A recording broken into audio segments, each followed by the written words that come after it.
एक दिन बादशाह अकबर का दरबार लगा हुआ था। तभी दरबार में राज और विराज नाम के दो व्यक्ति अपने घर के पास आम का जो पेड़ था उसका मामला लेकर आते हैं। उनमें से एक ने कहा कि वो ही उस पेड़ का असली मालिक है, ये दूसरा झूठा है, और दूसरे ने कहा कि मैं ही उस पेड़ का मालिक हूँ, ये झूठ बोल रहा है। इस बात को सुनकर बादशाह अकबर को पता नहीं चल रहा था कि इन दोनों में से कौन सच बोल रहा है। इस मामले की सच्चाई जानने के लिए बादशाह अकबर ने राज और विराज के आसपास रहने वाले लोगों से पूछा, लेकिन ऐसा करने का भी कोई फायदा नहीं हुआ। आसपास के लोगों ने कहा कि हमने इन दोनों को कई बार पेड़ की निगरानी करते हुए देखा है, इसलिए हम ये नहीं बता सकते हैं कि इन दोनों में से पेड़ का असली मालिक कौन है। अकबर ने पेड़ की निगरानी करने वाले चौकीदार से भी पूछा, लेकिन चौकीदार ने बताया कि मुझे राज और विराज दोनों ही पेड़ की रखवाली करने के पैसे देते हैं, इस वजह से मुझे ये पता नहीं है कि इस पेड़ का असली मालिक कौन है। बादशाह अकबर को ना तो आस पड़ोस के लोगों से कुछ पता चल पाया और ना ही चौकीदार से कुछ पता चल पाया। अब अकबर ने तय किया कि मैं ये मामला बीरबल को सौंप देता हूँ। अकबर ये पूरा मामला बीरबल को बताते हैं। बीरबल आम के पेड़ का जो चौकीदार था उसे एक रात के लिए अपने घर पर रोक लेते हैं। उसके बाद बीरबल उसी रात को अपने दो आदमी को अलग अलग राज और विराज के घर पर झूठे समाचार देने के लिए भेजता है। बीरबल उन दोनों को ये भी कहता है कि तुम दोनों ये समाचार देने के बाद छुप कर घर में होने वाली बातचीत सुनना और मुझे फिर बताना। राज के घर पर एक व्यक्ति पहुंचता है और बताता है कि आम के पेड़ के पास कुछ लोग आम चुराने के लिए घूमते हैं, आप जाकर देखिए। जब वो ये समाचार देने गया था तब राज घर पर नहीं था।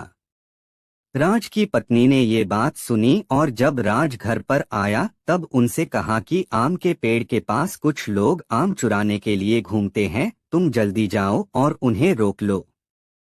राज ने कहा कि तुम ये सब बातें छोड़ो और मुझे जल्दी से खाना दो, मुझे बहुत भूख लगी है।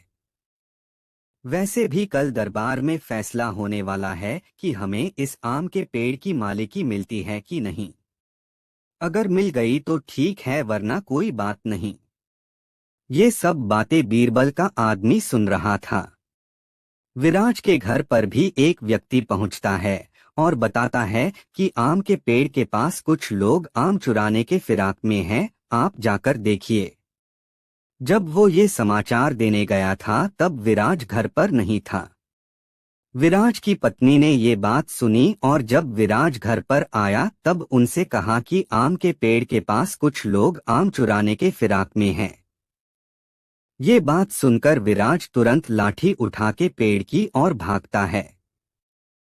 विराज की पत्नी उसे आवाज देती है कि तुम पहले खाना तो खा लो।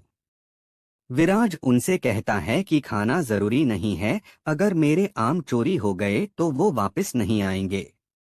ये सब बातें बीरबल का आदमी सुन रहा था। बीरबल के दोनों आदमी ये सब बातें बीरबल को बताते हैं। दूसरे ही दिन बादशाह अकबर के दरबार में राज और विराज दोनों को बुलाया जाता है। बीरबल दरबार में रात को जो कुछ भी हुआ था वो सब बादशाह अकबर को बताता है और उसने जो दो व्यक्ति भेजे थे वो गवाही देते हैं। ये सब सुनने के बाद बादशाह अकबर विराज को पेड़ का मालिक घोषित करते हैं और राज को विराज पर झूठा दावा करने के लिए सजा भी देते हैं। अकबर इस मामले को चतुराई से सुलझाने के लिए बीरबल को इनाम भी देते हैं। एक बार की बात है, बादशाह अकबर के दरबार में उनसे नौकरी मांगने की फरियाद लेकर एक व्यक्ति पहुंचा। उसकी कुछ देर बातें सुनने और बुद्धि की परीक्षा लेने के बाद बादशाह ने उसे चुंगी यानी टैक्स वसूलने वाला अधिकारी बना दिया। बीरबल भी उस दरबार में मौजूद थे। उन्होंने उसे कुछ देर ध्यान से देखने के बाद कहा कि बादशाह, यह व्यक्ति ज्यादा ही चालाक लग रहा है। यह जल्द ही कुछ न कुछ बेईमानी जरूर करेगा। होते होते कुछ समय गुजरा और तब तक उस व्यक्ति ने टैक्स वसूलने का काम पूरी तरह संभाल लिया था। एक दिन बादशाह अकबर के पास एक दो व्यक्ति उस अधिकारी की शिकायत लेकर आए। शिकायतें मामूली थीं, इसलिए उन पर ज्यादा किसी ने ध्यान नहीं दिया। उसके बाद रिश्वत लेने और जनता को परेशान करने के आरोप भी उस अधिकारी पर लगने लगे।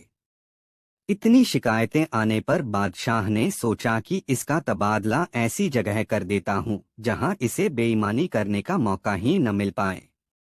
इतना सोचते ही बादशाह ने फैसला किया कि उसे अस्तबल का मुंशी बनाया जाएगा।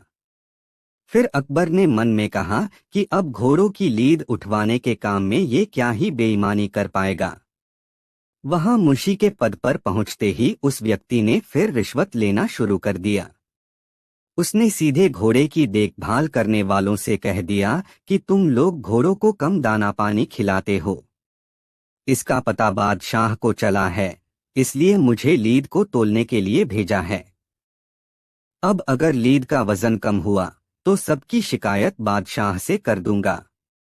इस तरह से उस मुंशी से परेशान होकर हर घोड़े के हिसाब से उसे 1 रुपए लोगों ने देना शुरू कर दिया।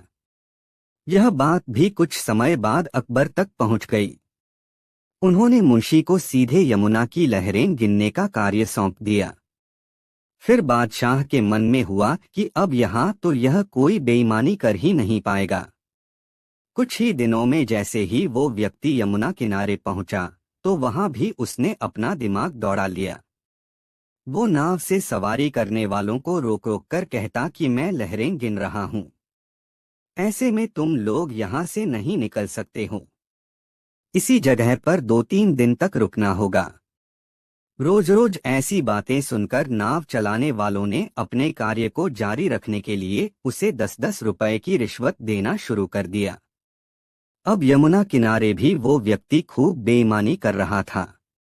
1-2 महीने में यह बात भी बादशाह तक पहुंच गई। तभी अकबर ने एक लिखा हुआ आदेश भिजवाया, नाव को रोको मत, जाने दो। वो व्यक्ति चतुर था, उसने बादशाह के आदेश वाले पत्र को नावों को रोको मत जाने दो कर दिया था। इस थोड़ी हेरफेर के बाद उसने अकबर का आदेश वहां टंगवा दिया। आखिर में उससे परेशान होकर बादशाह ने उसे नौकरी से ही निकाल दिया। तभी बादशाह को बीरबल की बात याद आ गई कि ये आदमी बेईमानी जरूर करेगा। तब उनके मन में हुआ कि मुझे उसे पहली गलती में ही कठोर दंड देना चाहिए था। कहानी से सीख, दुष्ट अपनी दुष्टता और बेईमान अपनी बेईमानी कहीं भी जाने पर नहीं छोड़ता है। एक बार नामदेव नामक एक व्यक्ति दरबार में आया और फरियाद की, अन्नदाता, मुझे न्याय चाहिए, मेरे मालिक ने मेरे साथ विश्वासघात किया है। पहले तुम अपना परिचय दो और फिर बताओ कि क्या बात है। बादशाह अकबर ने कहा, मेरा नाम नामदेव है, अन्नदाता। परसों सुबह मेरा मालिक अपने किसी काम से हवेली से निकला। चूंकि धूप बहुत तेज थी, इसलिए उसने कहा कि मैं छतरी लेकर उसके साथ चलूं। हम दोनों अभी पंचमुखी शिव मंदिर तक ही पहुंचे थे कि धूल भरी तेज आंधी चलने लगी। हवा इतनी तेज थी कि छतरी तक संभालना भारी पड़ रहा था। मैंने मालिक से प्रार्थना की कि हम मंदिर के पिछवाड़े साइबान के नीचे रुक जाएं। मालिक ने मेरी बात मान ली और हम मंदिर के पिछवाड़े साइबान के नीचे जाकर खड़े हो गए। फिर महाराज, अचानक मेरी नजर साइबान के कोने में पड़ी लाल रंग की एक थैली पर पड़ी। मालिक से अनुमति लेकर मैंने उस थैली को उठा लिया। खोला तो उसमें बेर के आकार के 2 हीरे थे। महाराज, वे हीरे इतने अधिक चमकदार थे कि उनकी चमक से हम दोनों की आंखें चुंधिया गईं। हालांकि मंदिर में पाए जाने के कारण उन हीरों पर राज्य का अधिकार था, किंतु मेरे मालिक ने कहा कि नामदेव, तुम जुबान बंद रखने का वादा करो तो ये हीरे हम आपस में बांट लें। मैं झूठ नहीं बोलूंगा महाराज। मेरे मन में भी लालच आ गया और मैंने मालिक की बात मान ली। मैं तो अपने मालिक की गुलामी से पहले ही तंग आ चुका था। इसलिए सोचा कि उस हीरे को बेचकर कोई काम धंधा कर लूंगा। मगर हवेली लौटकर मालिक ने मुझे मेरे हिस्से का हीरा देने से इनकार कर दिया। मैं 2 दिन तक उसे समझाता बुझाता रहा, मगर वह टस से मस न हुआ। इसीलिए मुझे आपकी शरण में आना पड़ा है। हे महामहिम, आप तो साक्षात धर्मराज हैं, अब आप ही मेरा न्याय कीजिए। बादशाह अकबर ने तुरंत नामदेव के मालिक को दरबार में बुलवाया और पूछताछ की तो मालिक बोला, महाराज, ये नामदेव एक नंबर का मक्कार और झूठा है। मेरे पास ईश्वर का दिया सब कुछ है। मैंने हीरे इसे देकर कहा कि जाओ, यह राज्य की संपत्ति है, इसे राजकोष में जमा करवाओ। ये दोनों हीरे लेकर चला गया। फिर 2 दिन बाद मैंने इससे रसीद मांगी तो ये आनाकानी करने लगा और मेरे धमकाने पर यहाँ चला आया। अब आपको इसने मालूम नहीं क्या कहानी गढ़कर सुनाई होगी। महाराज ने गहरी नजरों से देखा, क्या तुम सच कह रहे हो? 16 आने सच महाराज, पूर्ण आत्मविश्वास से मालिक ने कहा। क्या वे हीरे तुमने इसे किसी के सामने दिए थे? महाराज ने गहरी नजरों से उसका चेहरा देखते हुए पूछा। मेरे 3 नौकर इस बात के गवाह हैं, उसी आत्मविश्वास से नामदेव का मालिक बोला। गवाहों ने भी साफ साफ स्वीकार किया कि मालिक ने हमारे सामने नामदेव को हीरे दिए थे। अब महाराज ने बीरबल की तरफ देखा। तुम क्या कहते हो बीरबल? इनमें कौन झूठा है और कौन सच्चा? इसका फैसला अब तुम ही करो। जहां पना, मैं अभी दूध का दूध और पानी का पानी किए देता हूँ, कहकर बीरबल ने नामदेव, उसके मालिक और गवाहों को एक कक्ष में भेज दिया और थोड़ी देर बाद एक गवाह को तलब करके पूछा, क्या तुम्हारे मालिक ने वे हीरे तुम्हारे सामने नामदेव को दिए थे? जी महाराज।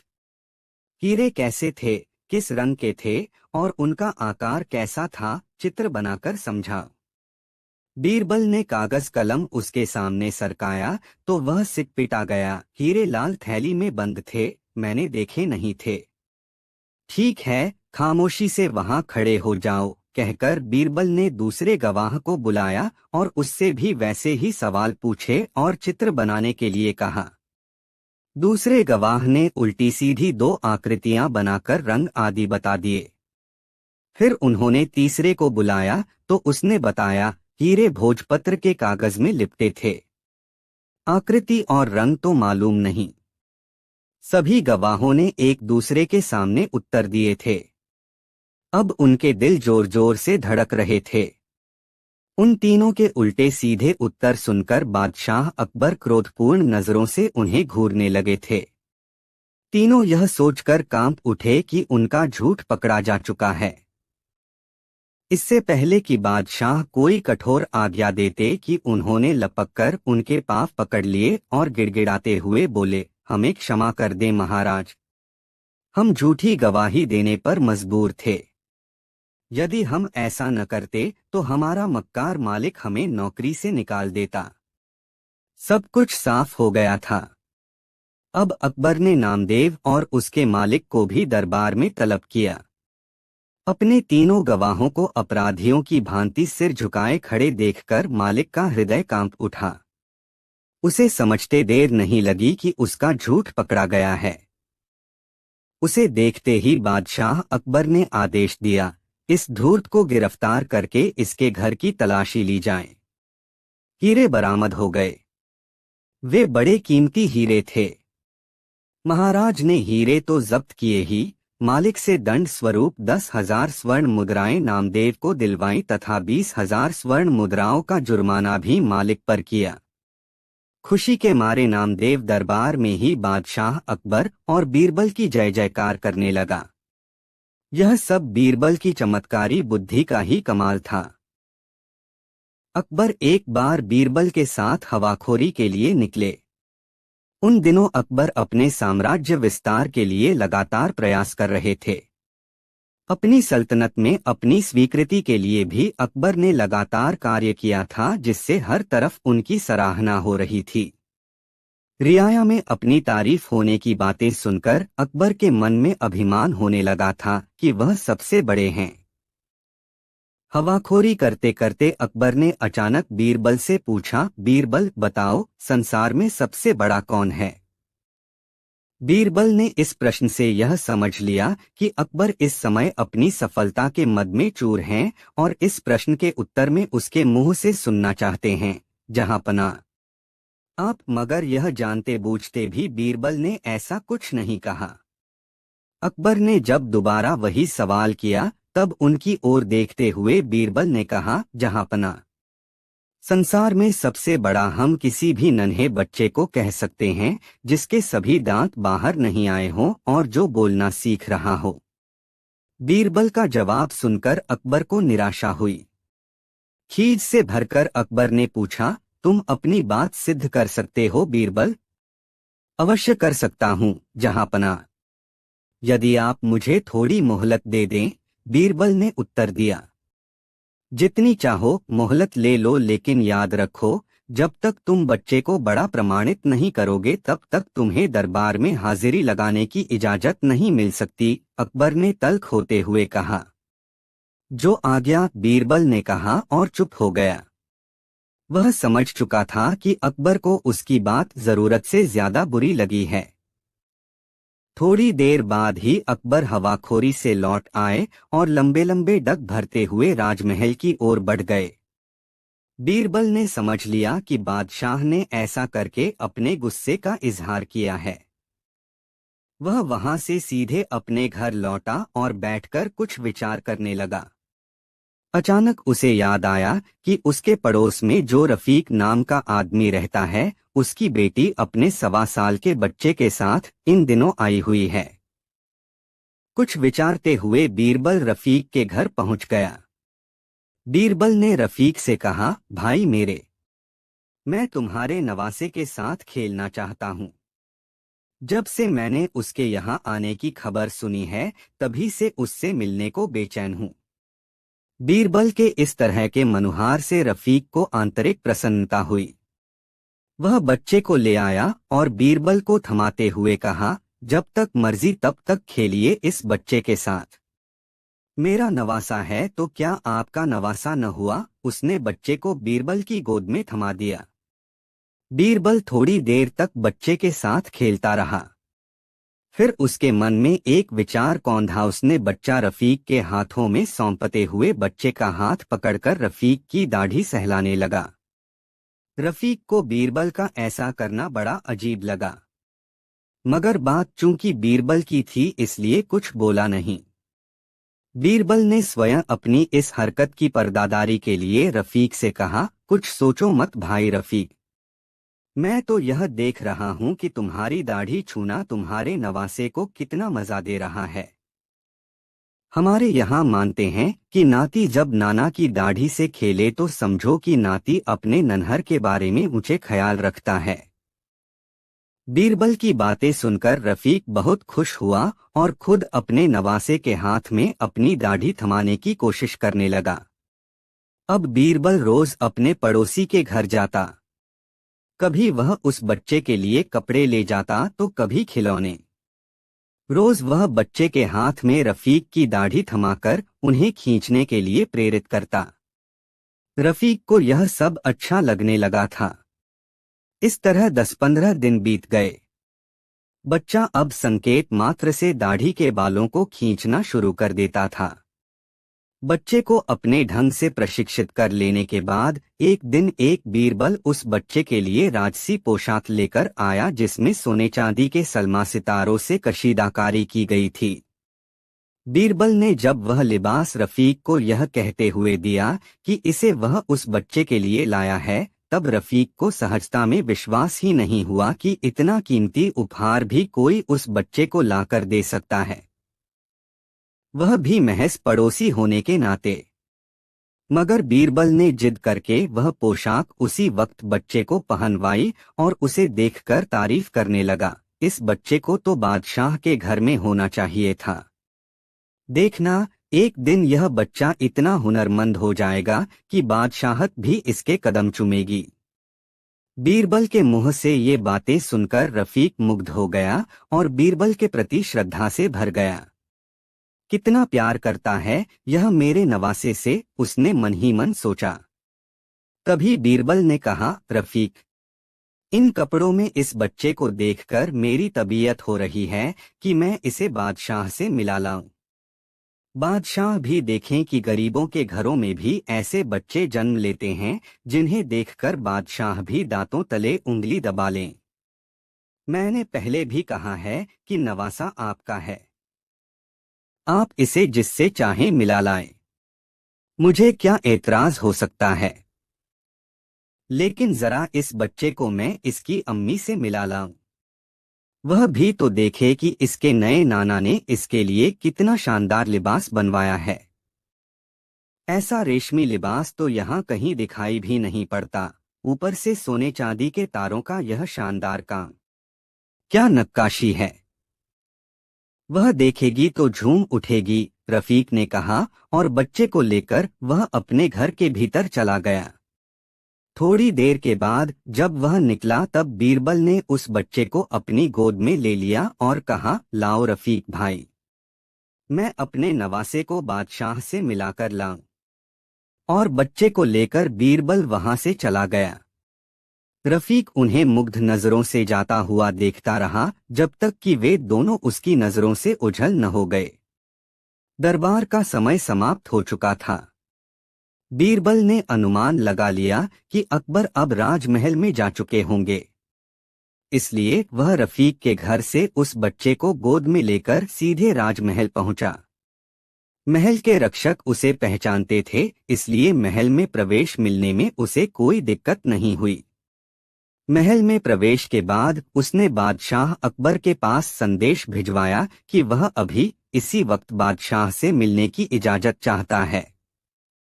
अकबर को जैसे ही बीरबल के आने की सूचना मिली, उन्होंने उसी क्षण उसे अपने कक्ष में ही बुलवा लिया।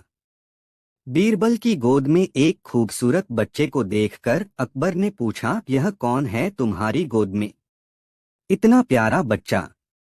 बीरबल ने बच्चे को अपनी गोद से उतारकर सहज भाव से अकबर की गोद में दे दिया, फिर कहा, यह अबोध बच्चा तो हर उस आदमी का है जो इसे प्यार दे सके, अभी तो आपका है। बीरबल के जवाब से अकबर को खुशी हुई। तभी बीरबल ने बच्चे को कुछ इशारा किया। संकेत मात्र से बच्चे की गतिविधि बदल गई और वह अकबर की दाढ़ी से खेलने लगा, फिर वह अकबर की दाढ़ी खींचने लगा। पहले तो अकबर ने बच्चे की पकड़ से अपनी दाढ़ी छुड़ाने की कोशिश की, मगर बच्चा दाढ़ी छुड़ाने पर रोने लगा। तब अकबर ने कहा, अरे प्यारे बच्चे, खेलो मेरी दाढ़ी से मगर रो मत, और उन्होंने बच्चे के हाथ में अपनी दाढ़ी दे दी। बीरबल को मानो इसी समय का इंतजार था। उसने अकबर से कहा, जहांपना, मैंने एक बार आपसे कहा था न कि बच्चा सबसे बड़ा होता है। तब आपने कहा था प्रमाण अपनी बात कहूं।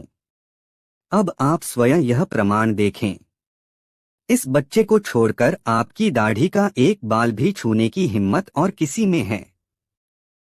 अकबर ने बीरबल की ओर मुस्कुराकर देखा, फिर कहा, हाँ बीरबल, मुझे तुम्हारा प्रमाण पसंद आया।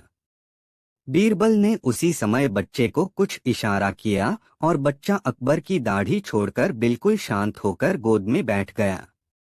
अकबर ने उस बच्चे को सहलाते हुए कहा, सचमुच बहुत प्यार बच्चा है, मुझसे बड़ा भी। फिर ढेरों उपहार देकर उस बच्चे को अकबर ने बीरबल के साथ भेज दिया। जब बीरबल ने रफीक को वह बच्चा थमाया तो उसकी खुशियों का ठिकाना नहीं रहा कि बादशाह ने उसके नवासे को ढेरों उपहार दिए हैं। बीरबल इस बात पर प्रसन्न था कि इस बच्चे के सहयोग से उसने वह कार्य कर दिखाया जो आसान न था। एक बार की बात है, बीरबल दरबार में मौजूद नहीं थे। इसी बात का फायदा उठाकर कुछ मंत्रीगण बीरबल के खिलाफ महाराज अकबर के कान भरने लगे। उनमें से एक कहने लगा, महाराज, आप केवल बीरबल को ही हर जिम्मेदारी देते हैं और हर काम में उन्हीं की सलाह ली जाती है। इसका मतलब यह है कि आप हमें अयोग्य समझते हैं। मगर ऐसा नहीं है, हम भी बीरबल जितने ही योग्य हैं। महाराज को बीरबल बहुत प्रिय थे। वह उनके खिलाफ कुछ नहीं सुनना चाहते थे, लेकिन उन्होंने मंत्रीगणों को निराश न करने के लिए एक समाधान निकाला। उन्होंने उनसे कहा, मैं तुम सभी से एक प्रश्न का जवाब चाहता हूँ, मगर ध्यान रहे कि अगर तुम लोग इसका जवाब न दे पाए तो तुम सबको फांसी की सजा सुनाई जाएगी। दरबारियों ने झिझक कर महाराज से कहा, ठीक है महाराज, हमें आपकी ये शर्त मंजूर है, लेकिन पहले आप प्रश्न तो पूछिए। महाराज ने कहा, दुनिया की सबसे बड़ी चीज क्या है? यह सवाल सुनकर सभी मंत्रीगण एक दूसरे का मुंह ताकने लगे। महाराज ने उनकी ये स्थिति देखकर कहा, याद रहे कि इस प्रश्न का उत्तर सटीक होना चाहिए। मुझे कोई भी अटपटा-सा जवाब नहीं चाहिए। इस पर मंत्रीगणों ने राजा से इस प्रश्न का उत्तर देने के लिए कुछ दिनों की मोहलत मांगी। राजा भी इस बात के लिए तैयार हो गए। महल से बाहर निकलकर सभी मंत्रीगण इस प्रश्न का उत्तर ढूंढने लगे। पहले ने कहा कि दुनिया की सबसे बड़ी चीज भगवान है, तो दूसरा कहने लगा कि दुनिया की सबसे बड़ी चीज भूख है। तीसरे ने दोनों के जवाब को नकार दिया और कहा कि भगवान कोई चीज नहीं है और भूख को भी बर्दाश्त किया जा सकता है। इसलिए राजा के प्रश्न का उत्तर इन दोनों में से कोई नहीं है। धीरे धीरे समय बीतता गया और मोहलत में लिए गए सभी दिन भी गुजर गए। फिर भी राजा द्वारा पूछे गए प्रश्न का जवाब न मिलने पर सभी मंत्रीगणों को अपनी जान की फिक्र सताने लगी। कोई अन्य उपाय न मिलने पर वो सभी बीरबल के पास पहुंचे और उन्हें अपनी पूरी कहानी सुनाई। बीरबल पहले से ही इस बात से परिचित थे। उन्होंने उनसे कहा, मैं तुम्हारी जान बचा सकता हूँ, लेकिन तुम्हें वही करना होगा जैसा मैं कहूँ। सभी बीरबल की बात पर राजी हो गए। अगले ही दिन बीरबल ने एक पालकी का इंतजाम करवाया।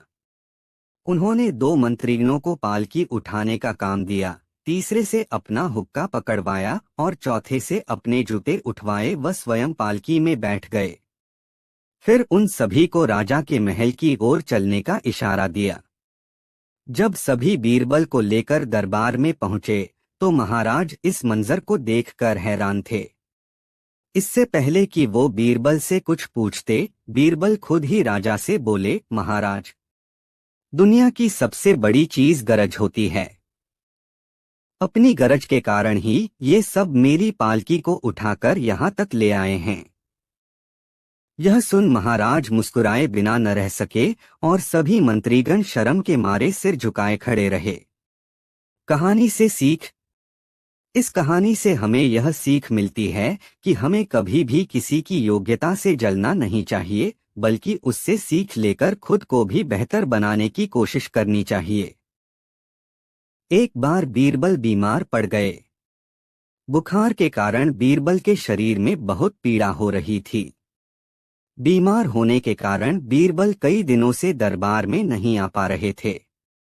समकालीन लेकर बादशाह अकबर भी बहुत परेशान थे। वह हर रोज दरबार में बीरबल का इंतजार कर रहे थे। बादशाह अकबर बीरबल से बहुत प्यार करते थे। एक दिन वह खुद ही बीरबल के घर जा पहुंचे। जब बादशाह अकबर बीरबल के घर गए तो उन्होंने देखा कि बीरबल एक खटिया बिस्तर पर सो रहा है। बादशाह के आने पर बीरबल की आंख खुल गई। उन्होंने बादशाह को बैठाया। उसी बीरबल को शौचालय जाना पड़ा। बीरबल बादशाह शौचालय छोड़कर चले गए। बदतमीज अकबर ने सोचे, शायद किसी बीमारी की वजह से बीरबल का दिमाग खराब नहीं हुआ है। उनकी बुद्धि पर कोई असर हुआ या फिर नहीं। दर्शकों के लिए अकबर बादशाह ने अपने नौकर से कहा, बीरबल के खटिया के पैरों के नीचे कागज के टुकड़े लगाए दो। नौकर ने ऐसा ही किया। उसने खटिया के चारों पारों के नीचे कागज का टुकड़ा लगा दिया। कुछ देर बाद ही बीरबल शौचालय से चला गया। जैसे ही बीरबल खटिया पर बैठे तो उन्हें कुछ सादगी लग रही थी। उन्हें समझ नहीं आ रहा कि क्या हुआ है या क्या हो रहा है। फिर भी इन्हें ये जरूर बताएं कि इनमें से कुछ तो जरूरी है। हजरत अकबर बीरबल से बात करने लगे। बादशाह अकबर बीरबल का ध्यान भटकाना चाहते थे, लेकिन बीरबल बात भी कर रहे थे और इधर-उधर देख रहे थे। जब बादशाह अकबर से नहीं मिले तो उन्होंने बीरबल से पूछा, बीरबल क्या हुआ, तुम यहाँ वहाँ क्या देख रहे हो? इस पर बीरबल ने कहा, मुझे ऐसा क्यों लगता है कि मेरे घर में एक कागज के बराबर जगह हो गई है या फिर मेरे खटिया में एक कागज के बराबर जगह हो गई है। इससे चकित होकर बादशाह अकबर ने समझा कि बीरबल की बुद्धि अभी भी कम नहीं हुई है। खराब अकबर ने कहा, जब भी वह बीमार होता है तो हर किसी के साथ ऐसा होता है। बीमार होने के कारण मृतक का दिमाग भी सही से काम नहीं कर रहा है। इस पर बीरबल ने कहा, बीमारी के कारण मेरा शरीर खराब हो गया है, न कि मेरी बुद्धि। मेरी बुद्धि अभी भी ठीक से काम कर रही है। इस पर आश्चर्यचकित होकर बादशाह अकबर ने कहा, वाह बीरबल वाह!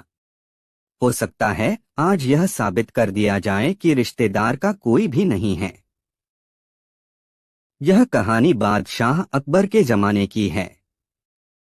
एक बार एक व्यापारी अपने किसी काम से कुछ दिनों के लिए प्रदेश से दूर गया हुआ था।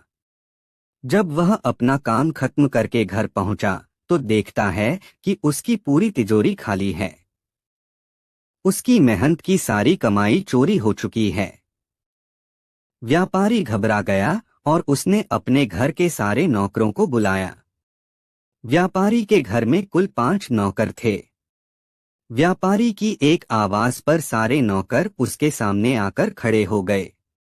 व्यापारी ने उनसे पूछा, तुम लोगों के होते हुए घर में इतनी बड़ी चोरी कैसे हो गई? जब चोर आकर मेरी पूरी तिजोरी साफ कर गया, उस समय कहाँ थे सब के सब? एक नौकर ने जवाब दिया, हमें नहीं पता ये चोरी कब हुई मालिक, हम सो रहे थे। उसकी यह बात सुनकर व्यापारी गुस्से से आग बबूला हो उठा और बोला, मुझे तो लगता है कि तुम 5 में से किसी एक ने ही चोरी की है। तुम्हारा हिसाब अब बादशाह अकबर ही करेंगे। यह कहता हुआ वो महल की ओर चल पड़ा। बादशाह अकबर अपने दरबार में बैठकर जनता की समस्या सुन रहे थे कि तभी व्यापारी वहां पहुंच गया।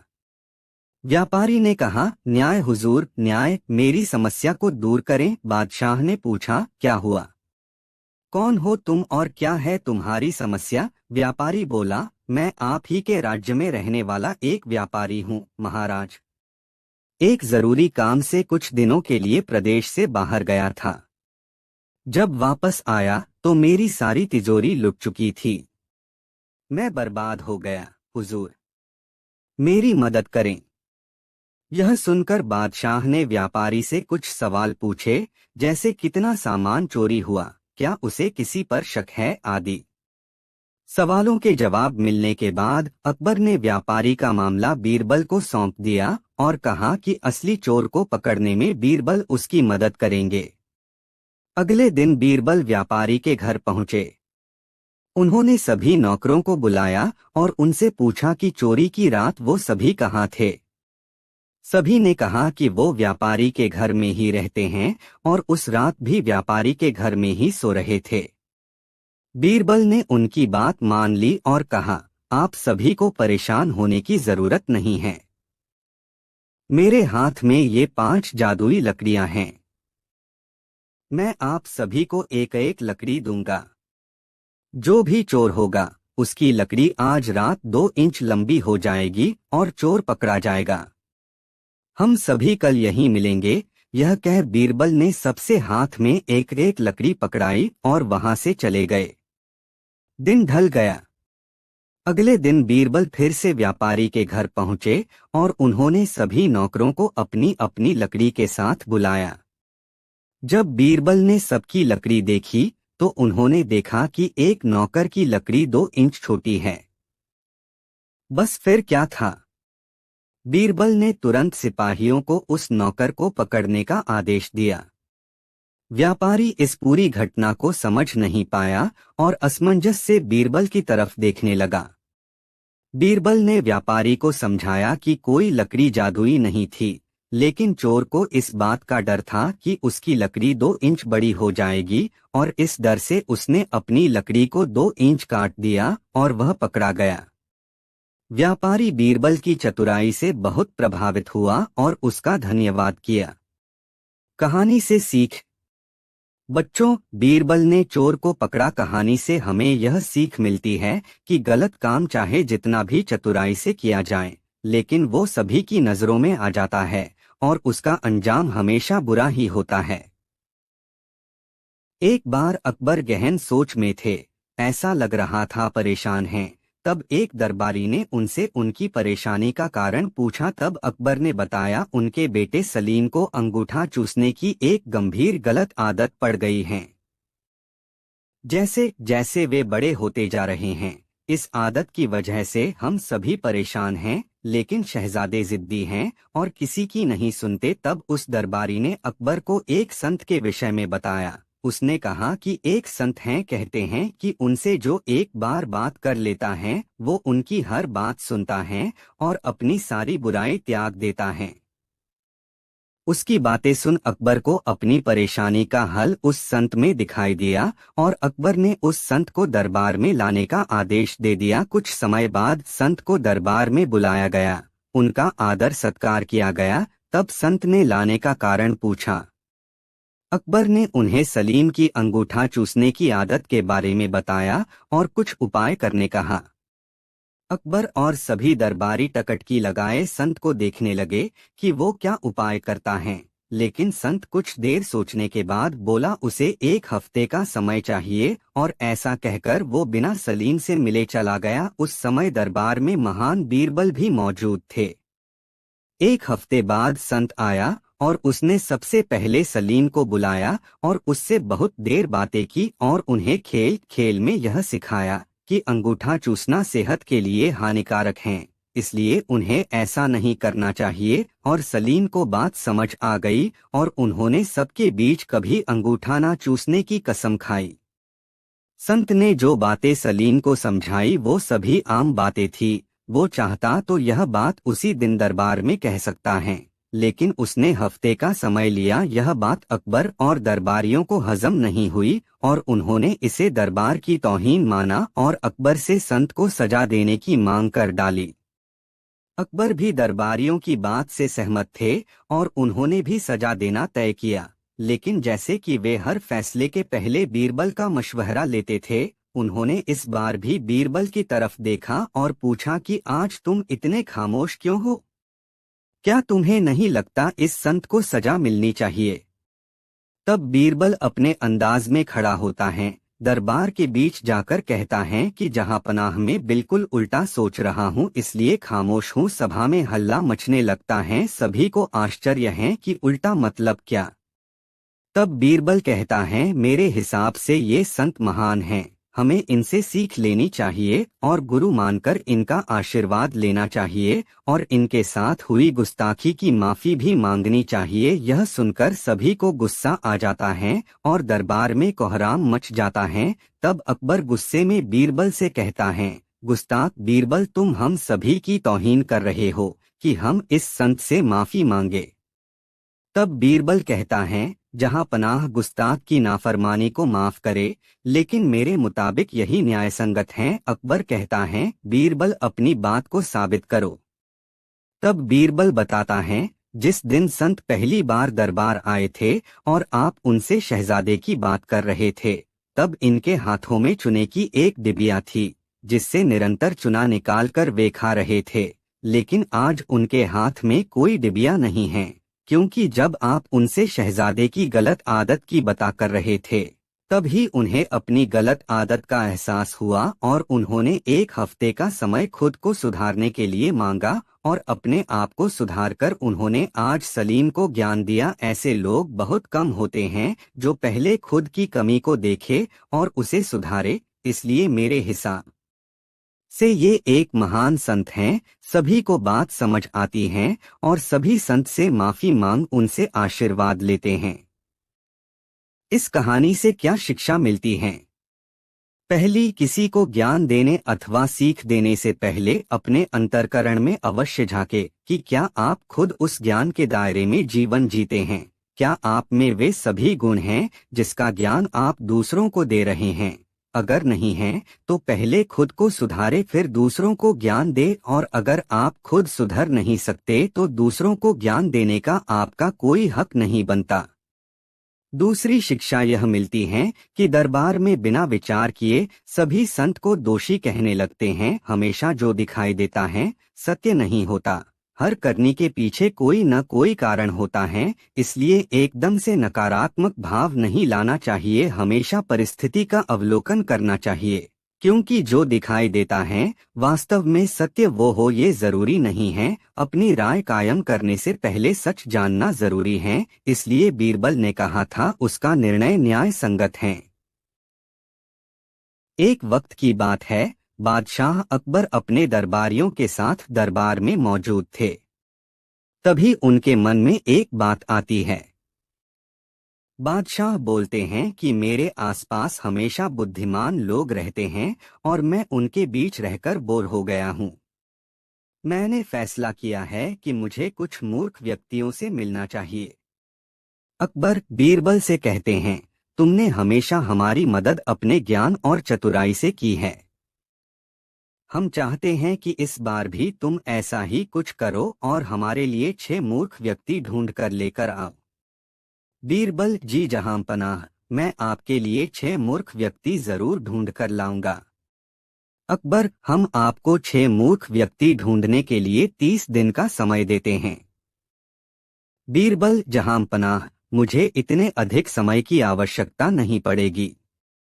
अकबर, ठीक है, अगर तुम उससे पहले ही मूर्ख व्यक्ति ले आ सकते हो तो यह अच्छी बात है। इसके बाद बीरबल मूर्ख व्यक्तियों की तलाश में निकल पड़ता है। बीरबल रास्ते में पूरा समय इसी सोच में था कि उसे वो मूर्ख लोग कहाँ मिलेंगे। तभी उसे गधे पर बैठा एक आदमी दिखाई देता है जो सिर पर घास की गठरी रखे हुए था। बीरबल ने तुरंत घोड़ा रोका और उससे उसकी पहचान पूछने लगा। बीरबल, कौन हो तुम और ऐसे गधे पर बैठकर और घास अपने सिर पर लेकर क्यों जा रहे हो? व्यक्ति, मैं रामू हूँ और मेरा गधा कमजोर व थका हुआ है, इसलिए गधे का बोझ कम करने के लिए मैंने घास की गठरी अपने सिर पर रखी है। यह सुनकर बीरबल सोचता है कि मुझे पहला मूर्ख व्यक्ति मिल गया। फिर बीरबल उससे कहता है कि तुम जानवरों के बारे में इतना सोचते हो, इसलिए मैं तुम्हें बादशाह अकबर से इनाम दिलवाऊंगा। यह कहकर बीरबल उस व्यक्ति को अपने साथ चलने के लिए कहता है। इनाम की बात सुनकर रामू बीरबल के साथ हो लेता है। बीरबल और रामू कुछ दूर चले ही थे कि बीरबल को 2 व्यक्ति आपस में लड़ाई करते हुए दिखाई दिए। बीरबल उन दोनों व्यक्तियों को लड़ने से रोकता है और उनसे पूछता है कि तुम दोनों कौन हो और किस बात के लिए लड़ रहे हो? पहला व्यक्ति, जनाब मेरा नाम चंगू है।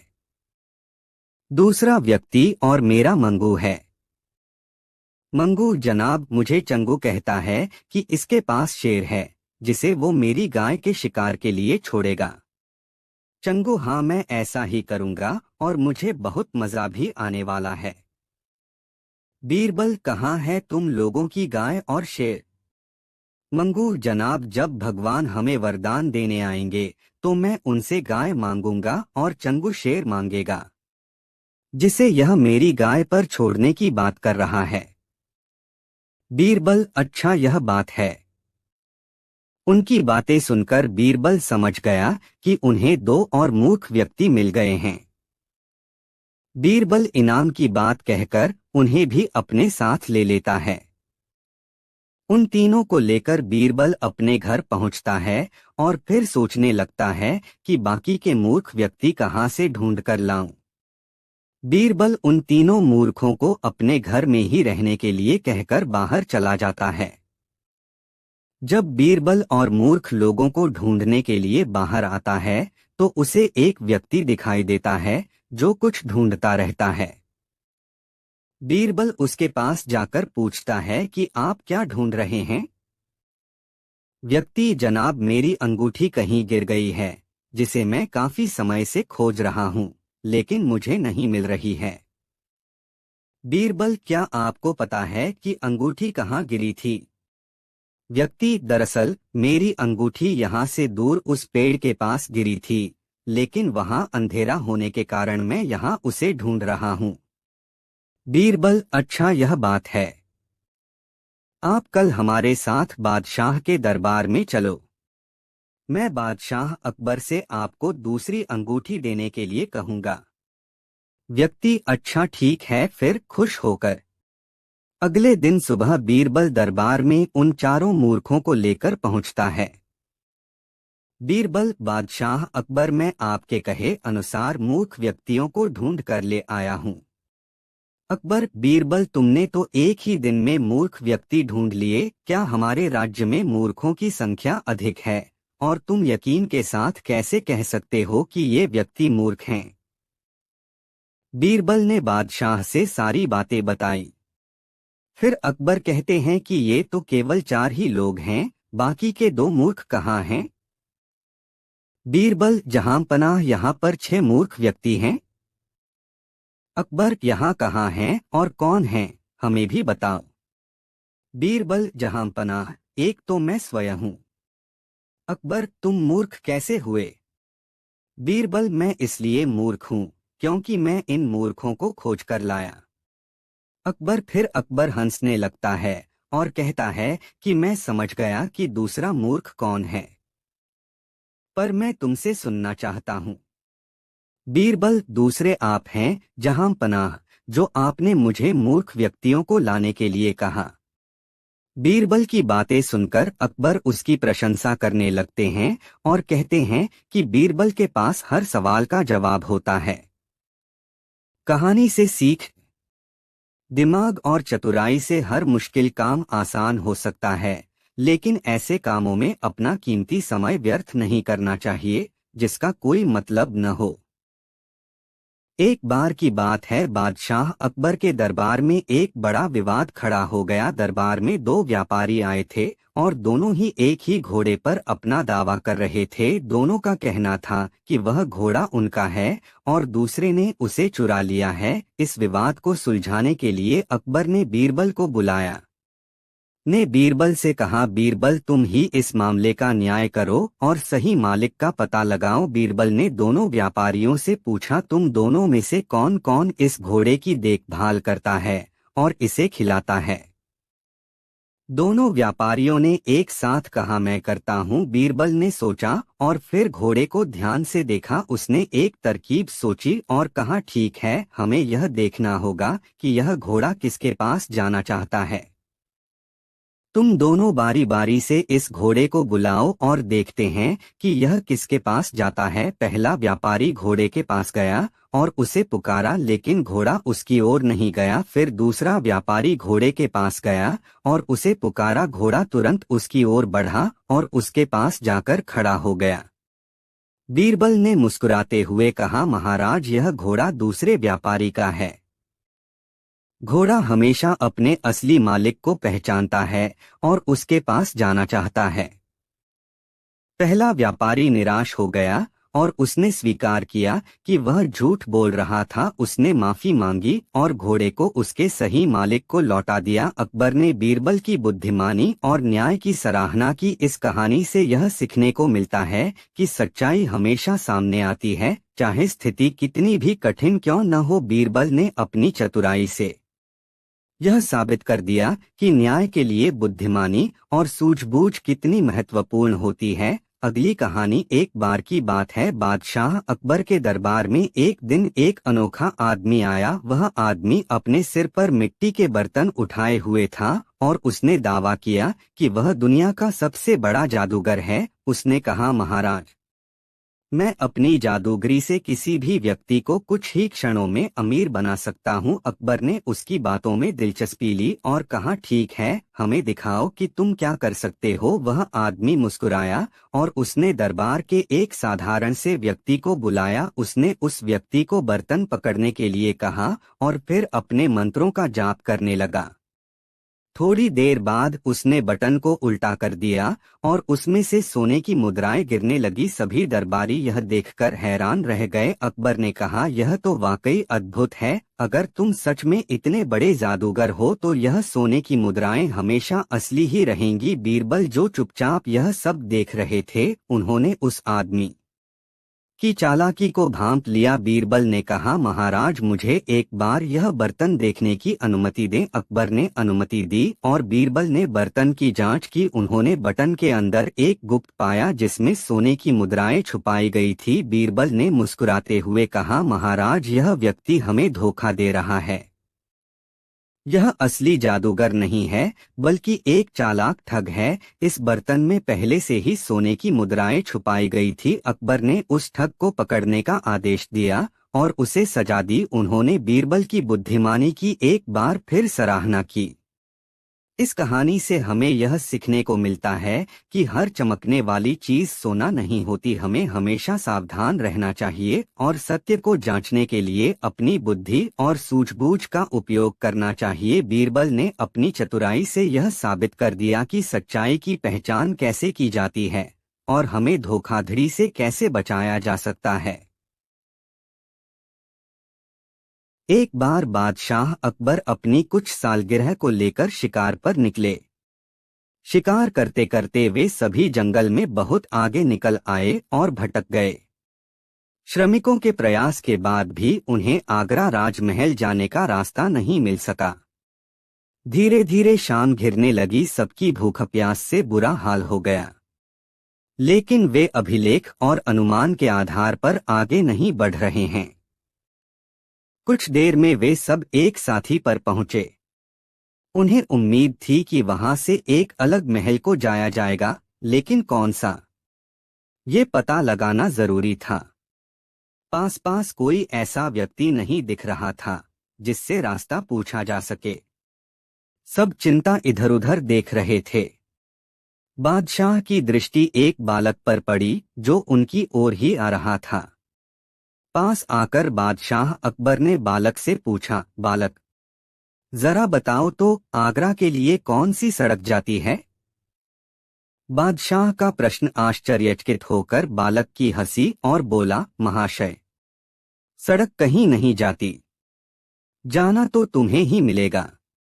उनकी इस निर्भीकता और वाक्पटुता से बादशाह अकबर बड़े प्रभावित और आकर्षक होकर बोले, बहुत वाक्पटु जान फिल्मी हो बालक, भाजपा का नाम क्या है?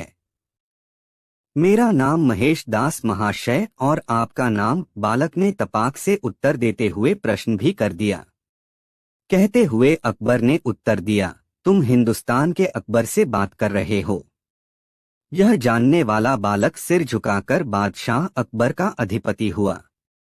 अकबर ने अपनी उंगली से अंगूठे की अंगूठी निकालकर बच्चे को दे दिया और बोला, बालक, हम विवाह करते हैं और निडरता देखकर बहुत खुश हैं।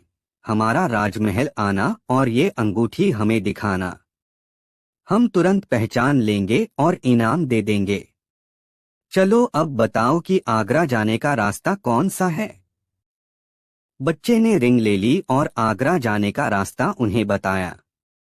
समय समय पर महेश और दास युवा हो गए।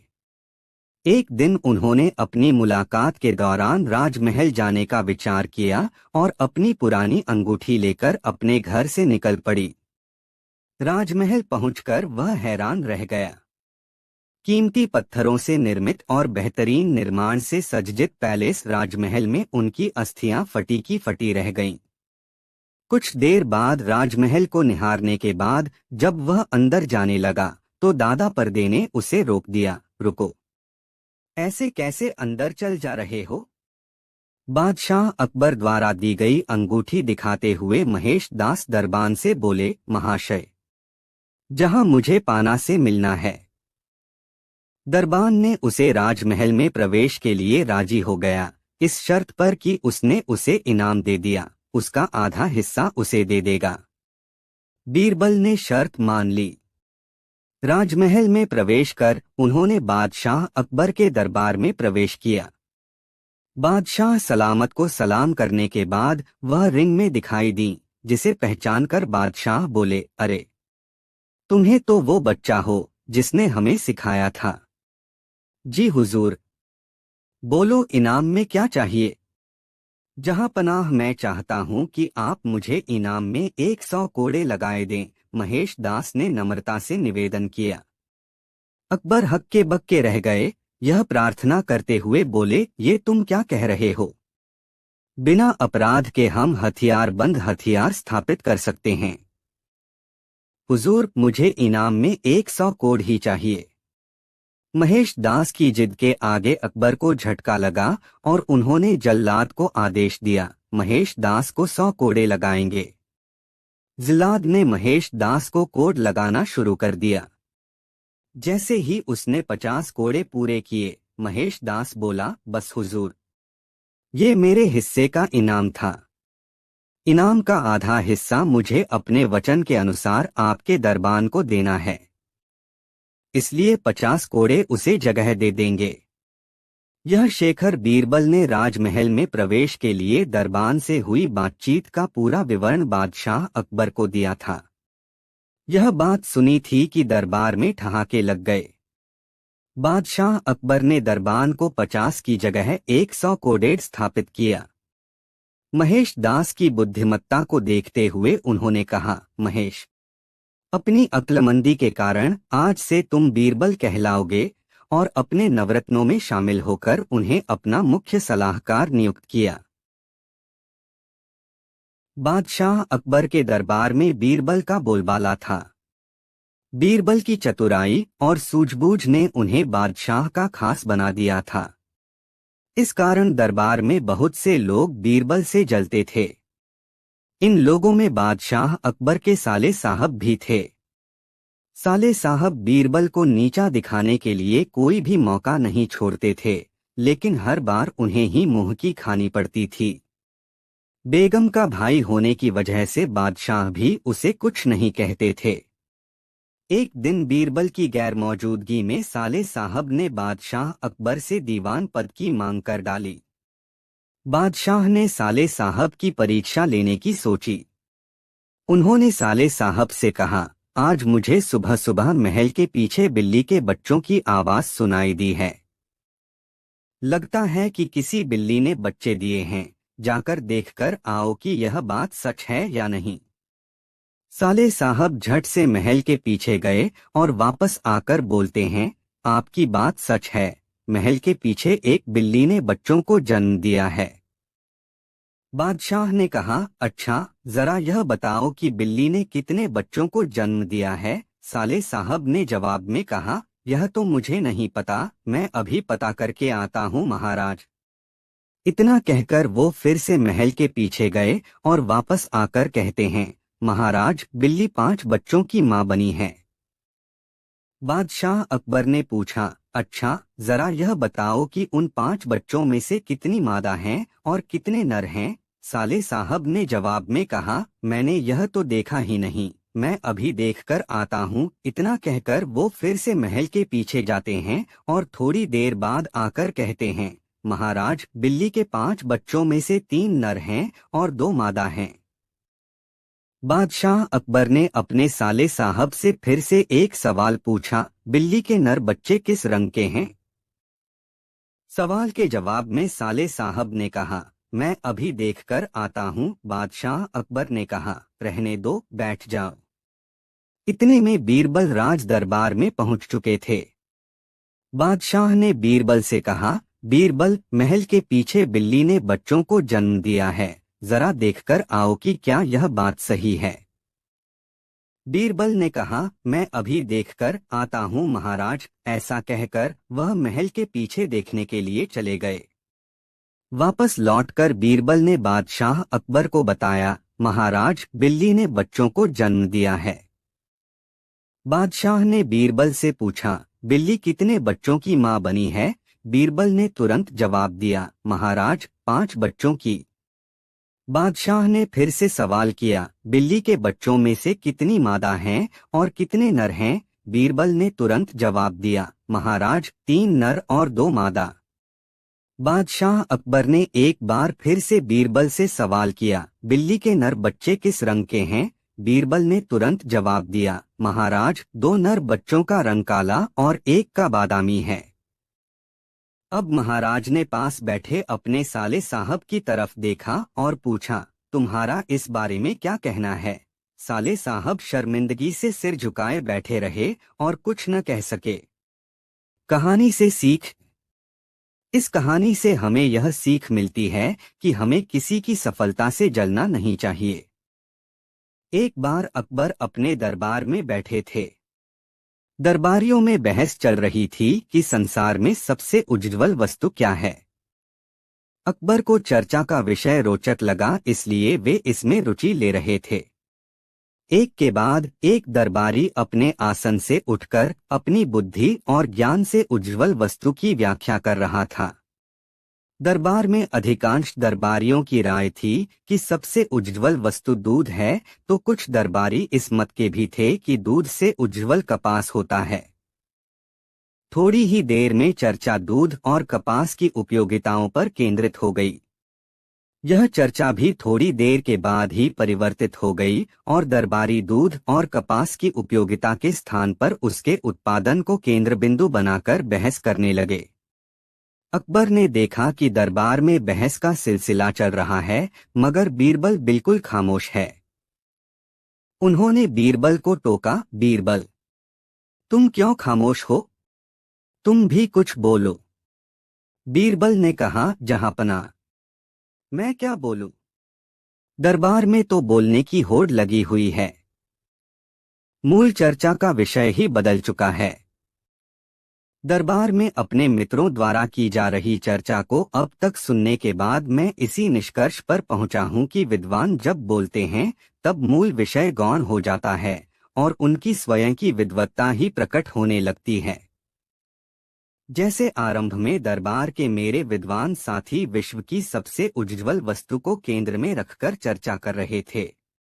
इसके बाद वे उज्ज्वल वस्तु की उपयोगिता पर केंद्रित हो गए और अब उज्ज्वल वस्तु के उत्पादन पर केंद्रित हैं। अकबर को बीरबल की इस टिप्पणी से इत्तेफाक था। दरबारियों ने बीरबल की टिप्पणी को अपने विरुद्ध कटाक्ष माना और एक दरबारी ने बीरबल को सीधे टोक दिया कि वे बताएं कि संसार की सबसे उज्ज्वल वस्तु क्या है। अकबर ने भी बीरबल को संसार की सबसे उज्ज्वल वस्तु के बारे में बोलने के लिए प्रेरित किया। अंततः बीरबल ने कहा, जहांपनाह, इस दरबार में बैठे कुछ साथियों ने दूध को और कुछ अन्य साथियों ने कपास को संसार की सबसे उज्ज्वल वस्तु बताया है। मैं उनकी इस राय से सहमत नहीं हूं और विश्वासपूर्वक कहता हूं कि संसार की सबसे उज्ज्वल वस्तु न दूध है न कपास, यह तो प्रकाश है।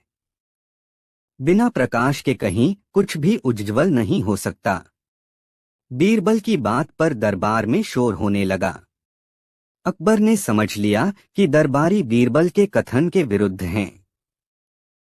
ऐसे में यदि बहस कराई जाए तो सही बात सामने नहीं आ पाएगी और दरबार में चूंकि कपास और दूध को पहले भी उज्ज्वल बताया जा चुका है, तब वक्ता पुनः वही बात दोहराएंगे जो वे बोल चुके हैं।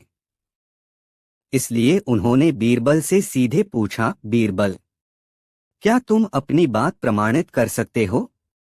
जी हाँ महाराज, उचित अवसर पर मैं अपनी बात प्रमाणित कर सकता हूँ, बीरबल ने कहा। दरबार में यह चर्चा उसी क्षण स्थगित हो गई। दूसरे दिन सुबह सुबह ही बीरबल महल चला गया। बादशाह उस समय अपने शयन कक्ष में थे। बादशाह के कक्ष तक आने जाने में बीरबल को कहीं कोई रुकावट नहीं थी। सभी पहरेदार उसे जानते पहचानते थे। वह बिना किसी रोकटोक के बादशाह के कक्ष में गया और दरवाजे के पास उसने एक कटोरी दूध से भरकर रख दी। मुट्ठी भर कपास भी उसने वहीं रख दिया और दरवाजे के बाहर बैठकर बादशाह के जगने की प्रतीक्षा करने लगा। बादशाह जगे। कमरे की खिड़कियां बंद थीं। ठंड का मौसम था, इसलिए रोशनदान भी बंद कर दिए गए थे। बादशाह का कक्ष अंधेरे में डूबा था। जगने के बाद कमरे की स्थितियों के अभ्यस्त अकबर दरवाजे तक पहुंचे और दरवाजा खोलने का उपक्रम वे कर ही रहे थे कि उनका पांव जमीन पर रखी दूध की कटोरी से जा टकराया। अकबर घबरा गए। दरवाजा खुलते समय उनके पांव के नीचे कपास पड़ गया, तो यह सोचकर पांव झटके से उन्होंने खींच लिया कि कोई जीवित जानवर उनके पांव के नीचे आ गया है। दरवाजा खुलने पर वे निश्चिंत हुए कि उनके पांव के नीचे कोई जीव नहीं बल्कि कपास आ गया था और पांव से टकराने वाली चीज दूध से भरी कटोरी थी। मगर उनकी समझ में यह नहीं आया कि कटोरी और कपास वहां रखे किसने और इसका मकसद क्या था। दरवाजा खोलकर उन्होंने पहरेदारों से इसके बारे में पूछा।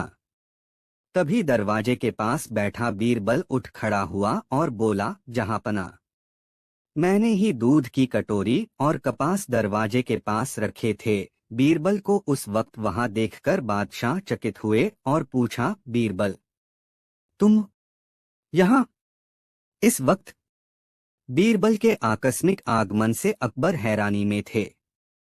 अकबर की हैरानी इस बात के लिए भी थी कि आखिर बीरबल ने उनके कमरे में दूध की कटोरी और कपास क्यों रखे। बादशाह के विस्मय का भाव देखकर बीरबल ने अपनी स्थिति स्पष्ट की, जहांपना, गुस्ताखी माफ हो। कल दरबार में दूध और कपास को उज्ज्वल वस्तु बताया गया, जबकि मैं इन्हें उज्ज्वल वस्तु नहीं मान रहा था। मैंने उज्ज्वल वस्तु के रूप में प्रकाश का नाम लिया था। आपने मुझे अपनी बात प्रमाण सहित कहने का आदेश दिया था, इसीलिए आपके कमरे में दरवाजे के पास मैंने दूध से भरी कटोरी और कपास रख दिए थे। यदि ये वस्तुएं उज्ज्वल होती तो आपके पांव इससे नहीं टकराते, क्योंकि आप इन्हें देख चुके होते। आपके कमरे में प्रकाश का अभाव था, जिसके कारण आप इनसे टकरा गए। क्या इससे प्रमाणित नहीं होता कि प्रकाश ही सबसे उज्ज्वल वस्तु है?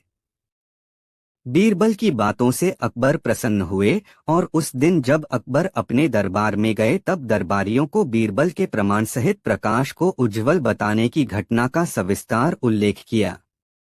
दरबार में बीरबल की भूरी भूरी प्रशंसा हुई।